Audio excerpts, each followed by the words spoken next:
నటించాలని కోరుకుంటాను. ఎందుకంటే అతనితో ఉంటే సరస్వతి పక్కన కూర్చున్నట్టు ఉంటుంది.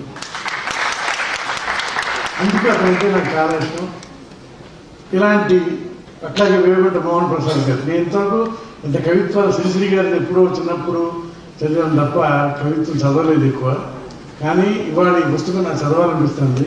ఎందుకంటే దీనికి కర్త కర్మ క్రియ మా తనిఖీల భరణయ్యాడు కనుక ముగ్గురు న్యాయ నిర్ణేతలు ఫస్ట్ మార్క్ దానికి ఇచ్చారు కనుక తప్పకుండా చదివి ఆ మోగారికి ఒక లెటర్ రాస్తాను. Thank you. నాకంటే కవిత్వం చదవటం ఇష్టం బాగా. కాలేజీ రోజు నుంచి చాలా పుస్తకాలు చదివాను. మోగారి కూడా పేపర్లో పడినవి అవి దాదాపు కవిత్వంతో నాకు పరిచయం. బేసిక్గా కవిత్వం అంటే నాకు ఎందుకు ఇష్టం అంటే ఏదైనా ఒంటరిగా ఉన్నప్పుడు రాత్రిపూట మనలో ఏదో ఒక వెలితిని సృష్టిస్తుంది కవిత్వం. ఆలోచిష్టమైన భావాలన్నింటిని పుట్టిస్తుంది. నాకు అందుకే కవిత్వం అంటే ఇష్టం.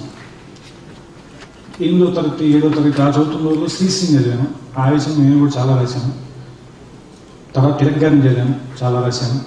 అవన్నీ తర్వాత చదువుని చింపేశాను, ఎందుకంటే మాకు రాసే అర్హతలు తెలిసిపోయింది. కానీ అంత లోపల ఒక మనిషికి జ్వలించే గుణాన్ని, తనలో జ్వలించే శక్తి ఉంది అని చెప్పేది కవిత్వం.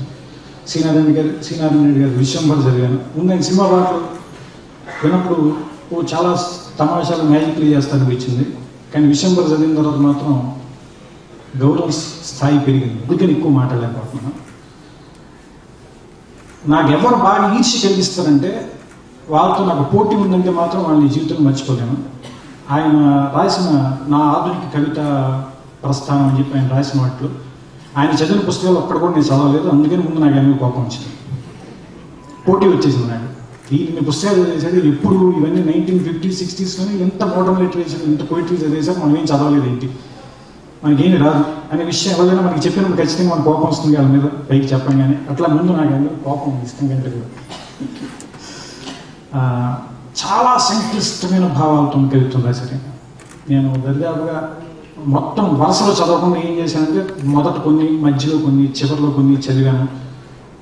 కొన్ని అర్థం కాల, మళ్ళీ వెనక్కి వచ్చాను. ఏ రకమైన భావచిత్రాలు ఏం చెప్పడానికి ట్రై చేస్తున్నారు, నా స్థాయికి, నేను చదువుకున్న వాటికి, నాకు తెలిసిన ప్రపంచానికి, నేను చూసిన సోషల్ సర్కమ్స్టెన్సెస్ మధ్యలో నేనేం అర్థం చేసుకోగలను అనేది తెలుసుకోవడానికి ప్రయత్నించాను. కొంతవరకు అర్థమైంది. రాసిన దాని గురించి ఖచ్చితంగా చెప్పాలి, చాలా అద్భుతంగా రాశారు ఆయన కూడా. మొత్తం 21 పేజీలు నాకు తెలియదు, నేను లెక్క పెట్టలేదు, చదువుకుంటూ వెళ్ళిపోయాను. చాలా విషయాన్ని చాలా తక్కువ టైంలో చాలా ఎక్కువ లోతుగా చెప్పాలని అనిపించింది నాకు. అంటే దయచేసి నేను సినిమాలో పంచి మాట్లాడడానికి ప్రయత్నించట్లేదు, ఎందుకంటే జెన్యూన్గా నేను ఆ పుస్తకం గురించి మాత్రమే మాట్లాడడానికి ప్రయత్నిస్తున్నాను. అందుకని వీలున్నంత దయచేసి భరించాలి.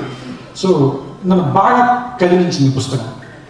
నన్ను చాలా తక్కువ పుస్తకాలు, అంటే కవిత్వానికి సంబంధించి మాత్రం చాలా తక్కువ పుస్తకాలు, గత 5-6 సంవత్సరాల్లో చాలా కవిత్వానికి సంబంధించిన పుస్తకాలు కొనడం, చదివి అసంతృప్తికి లోనవటం, లేదంటే వాటిని లైబ్రరీలో వెనకాల ర్యాకుల్లో పడేయడం తప్పితే ఎదురు పెట్టుకుని మళ్ళీ మళ్ళీ చదవాలనిపించే పుస్తకాలు చాలా తక్కువ ఉంటాయి.